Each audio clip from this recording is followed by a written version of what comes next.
Hello everyone, and welcome to Farmer Joe Homesteading.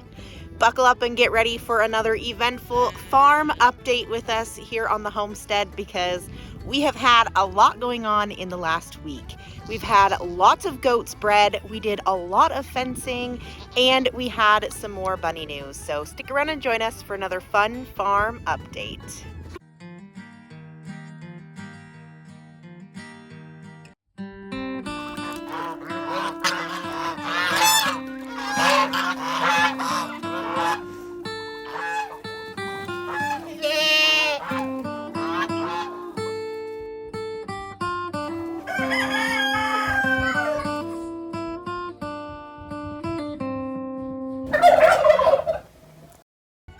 These girls seem to always be first in the updates because they are always just dying to have my attention. Well, we have had the majority of the herd bred already in just the last week. So I'm going to go through them one by one and let you guys know their due dates and who they have bred to. First up is the ever majestic Big Mama. Big Mama's due date is February 12th of 2024, and she has bred to Buddy, who is our purebred Saanen Billy, for some beautiful purebred Saanen kids. She has not come back into heat, and she is now about 6 weeks into her pregnancy, so we're feeling pretty good about this pairing and really hopeful that she stays pregnant, and we are really excited for some more babies out of Big Mama. Next on the list is Miss Aloise. Now, Miss Aloise, we were planning on breeding later, but she was very strongly in heat, so we ended up making the decision to go ahead and breed her right away. So Miss Aloise has a kidding date of March 9th, 2024, and we bred her to Buddy as well because she has some strong Saanen lines, and Buddy is purebred Saanen, so it just made sense. So I'm really looking forward to this pairing as well because she just has an absolute fantastic bag. She wants attention, so I can't show it to you, but she really does have a good bag, and I'm really excited to milk her. Next on our list is Miss Star. Hi, pretty girl. So Miss Star, we were also going to wait to breed because she's got some twins right here, but she also came into a really strong heat, so I wanted to take that chance while she was in that strong heat. So she is also due on March 9th. She bred to Mr. Finn this year to see how that pairing goes.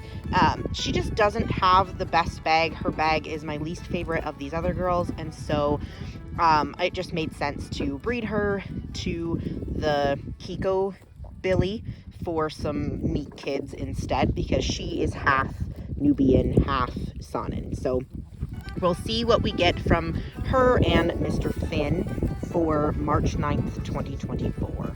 Next up is little Everest. Now, she was supposed to get bred with these other little hooligans here. She was supposed to get bred in November for some April babies. Hello, it's not your turn. But she happened to sneak out. So her due date is also on March 9th because she happened to make a hole in the fence and crawl through and hang out with the boys for 2 days. I'd kept putting her back in. I locked her in, thought she wasn't in heat anymore because she'd been locked in for a day. And she wasn't. She crawled back in. So Miss Everest is now due with a March 9th kidding date. Next up is our girl Luna. Now, her and her sister tend to come into heat at the same time, so it wasn't really a shock or surprise to me when she came into a strong standing heat literally the next day. So Miss Luna was bred and has a due date of March 10th, just the day after her sister. Now, we did something different, and we only bred her to Mr. Buddy once. He had one breeding with her first thing in the morning, which was the first day of her standing heat, to do a little bit of an experiment, because if she didn't catch that time, we still have lots of time to rebreed her. She is a classic one to always give us a singleton. So I'm hoping that with the flushing we're doing with the good feed, that will help avoid that. And then they also say that one breeding on the first day of standing heat also increases your chance of a female. So she's always given us some huge single bucklings. So I'm really hoping that this increases our chances of her having a doeling. So we'll see what ends up happening with that. All right, next up happens to actually be our triplet sisters, all standing here beautifully. So our triplet sisters all bred within a few days of each other. They all came into heat. So Indigo was first. Now we thought Indigo came to us bred, but she was definitely in standing heat. So she bred to Mr. Finn with a kidding date now of March 12th, which is an improvement from the January 28th that she originally had. So she's now right on track with the rest of the girls. Next was actually Miss Ivory here. So Miss Ivory came into standing heat the next day, so she has a kidding date of March 13th. And then the day after that, Miss Ivy came in. Now we had already bred Miss Ivy 10 days prior, so I'm not sure why she came back into heat so quickly after. But she did. So she was in complete standing heat, and she was in with Finn as well. So all three girls have now been bred. Ivy has a kidding date of March 16th. So we have Indigo with March 12th, Ivory with March 13th, and Ivy with March 16th. So if you weren't paying attention, that is now 8. 8 of our 11 does are now bred, and the countdown is on. Mama is already about 5 or 6 weeks into her pregnancy, so we're super excited to only have to wait that few more months for her and then everybody else. Also, if you happened to not notice that, they're all within a few days of each other. So we have 8 does. Mama's due in February. The rest are all within a week in March. So the only does that have not been bred is our 3 stooges, Jessie, Sally, and June, which is great. I'm planning on holding them back and breeding them in November so that we have some April kids. So it'll be nice to have those 3 due a little bit later. Now, this isn't a guarantee that those are going to be their due dates. Obviously, there's always plus or minus a couple days, and it's also possible that some of them could come back in. It's just this is when they have bred in the last week and what the potential due dates we do have currently. So we are hopeful. They're getting fed really, really well. We're making sure that their nutrition requirements are getting met. The girls are all really healthy. The boys are looking good. So we have our hopes up that this is going to be it. And then hopefully we don't have to do a lot of rebreeding for the next couple weeks, but we'll see how it goes. But also in goat news, we did a lot of repairing here in the goat pens. So first up, we split the boys. So Mr. Finn here is a big boy. He is about 18 months old, and he is quite a bit bigger than Mr. Buddy here, because Mr. Buddy is also a dairy breed. He is a lot thinner. So we had some issues because Finn was beating up the sheep and Mr. Buddy and not allowing them to eat. So we have now separated them and split their pens. We have boarded it up and wired it so that they can headbutt each other through the fence, but not get to each other, which means they both get to eat and drink their share, and we have a lot less issues having the boys now separated.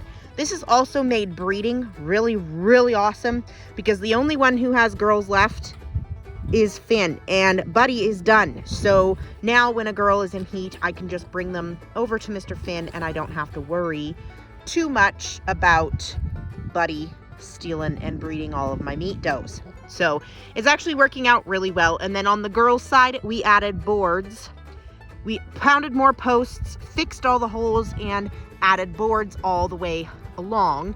The girls like to stand here and eat the fence, which makes the boys not very impressed. But the fence is doing really good, and having all of the boards up is right at the perfect height where the girls were really rubbing, where he was trying to get in, and all the things. So it's actually working out amazing having all of these boards up. Now, in addition to that, I figured while we had the tractor in here and we were doing posts, I wanted to redo my fence on the other side because we had been patching it a lot in the last 2 years. So it was really patchy, and I knew that the girls were not going to stay in it over the winter because although my girls, Mama and Luna and Star, are amazing, the new ones aren't so much, and they push my fences and they jump my fences. So we now have this completely fortified, and I'm loving it. It just looks a lot nicer. The wire is nice and tight, and then of course the boards on top prevents them from climbing or jumping over. So really liking this new pen for the goats. It looks amazing in here. So this system seems to be working better, and now when we kick off the season next year, we'll be ready for the rut and have all the pens in place that we need. All right, guys, it's sheep time. Now, if you didn't happen to notice this cuteness running away here, our Minnie finally lambed, and she had 2 adorable little babies. We are pretty sure they are ewe lambs. They, for the most part, just do their own thing, so I'm not really bugging her because they are looking amazing and doing amazing, and it's not worth riling up the whole works just to try and catch these 2 little ones. So as they grow, it'll be easier to tell, but for now it does look like 2 little ewe lambs. So the sheep are doing amazing. They are still all locked in over here. Now, I can't remember last week if I mentioned or not that our ram Eddie did break into the sheep pen with the other girls and head for the hills. Luckily, they're all tame, so they all came back at the end of the day, and I locked them in here. All is quiet, all is calm. So the date he broke out gives us the earliest possible lambing date of March 4th. So that's not too bad. Pretty sure he broke out because some of the girls were cycling. So he got in here and started breeding. And then these little twins were born just the other day. I forget what day it was. I want to say it was like the 15th or 16th, something like that. So they're doing amazing, and it was really exciting to have our very first lambs born here on the homestead. All right, moving on now into the chicken part of the barnyard. We don't really have a lot going on with chicken news. Everybody's molting. I think I have like 3 or 4 hens laying out of the 40 old hens and 50 pullets. So we're feeding about 80 chickens for the breeders right now and getting about 3 or 4 eggs every 2-3 days. So that part of fall is not my favorite part of fall. And then of course we still have a whole pen of roosters. So the whole pen of roosters will be getting dealt with next week. We will be processing the rest of the roosters, and then we will have no more processing or roosters for the rest of the year. Thank goodness. It has been a long year dealing with this many birds. So I'm looking forward to a little bit of a break and looking forward to just keeping my breeders for the winter and cutting that amount of feed down significantly. I'm not sure where the rest of the turkey flock is, but I don't know if you guys have noticed, but we have a lot of toms. So the turkey tom problem will also be getting dealt with here in the next few days. So I am looking forward to that as well. So they will either be getting processed or sold on the weekend. So we will only be keeping 4 toms. We're going to keep 2 bronze and the 2 whites so that we always have a backup for the turkey breeding season. So looking forward to that. I believe right now we have 8 bronze hens and 1 white hen, and she's right here. So for now, that's what we got. 1 hen is enough to make eggs. So we're going to cherish and take care of this 1 little white hen that we have so that we have a successful turkey season for 2024. All right, we are flying through this farm update. Let's go ahead and talk about the rabbit hutches. So over here in rabbit news, Livy's current litter is now almost ready for weaning. They only have like 10 more days and they're old enough to wean. So they're doing amazing. We have decided, when I say we, I mean me and Farmer Joe, that we are going to keep this sweet little girl and this sweet little girl for the winter for more junior does. So we have this beautiful red and a beautiful chestnut that are going to stay and be some breeders for next year because they are just so sweet and I love them so much. And we had some issues with our junior does. So last week I had mentioned to you guys that we had issues with our junior does. They all had babies and then lost them. Unfortunately, the same happened with our beautiful Kada. Farmer Joe was very heartbroken. She had them, didn't feed them often enough, and unfortunately they passed. So we are going to keep our ermine doe. We've decided not to keep the opal doe because she was the one who was eating the babies and was mad that I took them away because she wanted to eat them, which happens sometimes with rabbits. So I don't want to risk it. I don't want to feed her all winter just to have her be a really bad mom next year. So we decided to rehome her, or she will be processed with the next batch that needs to be done. So we're going to keep the ermine. We're keeping our Miss Kada because it was just pretty typical first time doe complications. So we're going to keep her as well. And then we're going to keep the red and the chestnut from this batch for more junior does to choose from. Again, coming into the spring so that we have lots of options. So that's kind of what's going on with this crew. And Amber's little kits are finally starting to move around and getting oh so cute. And the little one she adopted from the ermine doe is still doing really well. So that's been really fun. It's nice when you have batches like this, like Livy's, that are almost ready to wean, and then you have this next batch that is just starting to get wiggly and leave the nest. The thing I wanted to mention real quick is we actually had to get a new website. We had some major complications with our other website, and so I made the choice to switch companies, switch my domain over, do all of that shenanigans, and rebuild a website from scratch.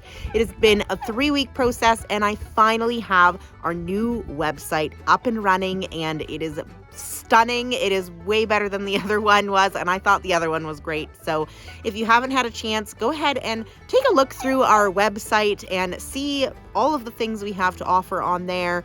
Our pre-order is now open, so if you are local to us and you have had your eyes on things, the pre-order is open for everything, which is the first time we've ever done this. So you can pre-order any of the different pens we have for chickens, either the eggs or the chicks. You can pre-order our rabbits. So if there's a doe or a litter that you've really had your eye on and you'd like to pre-order a 2024 bunny, you have the option to do that.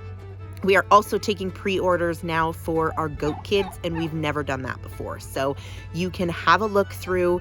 If there's a doe that we have that you really like and you are local to us, then you have that option to pre-order kids too. So lots of things happening as we gear up and prepare for 2024. All right, guys, I think that is all the news that I have for you this week. Lots going on with the goats, always lots going on with the rabbits, new little baby lambs, and just all around lots of fun here on the homestead. If you haven't already, make sure you hit that subscribe button to never miss a fun farm update and to keep up with us here and our animals on the farm. We hope that we can see you guys next time. Are you done with him? Hey? Are you done? You ready to come home?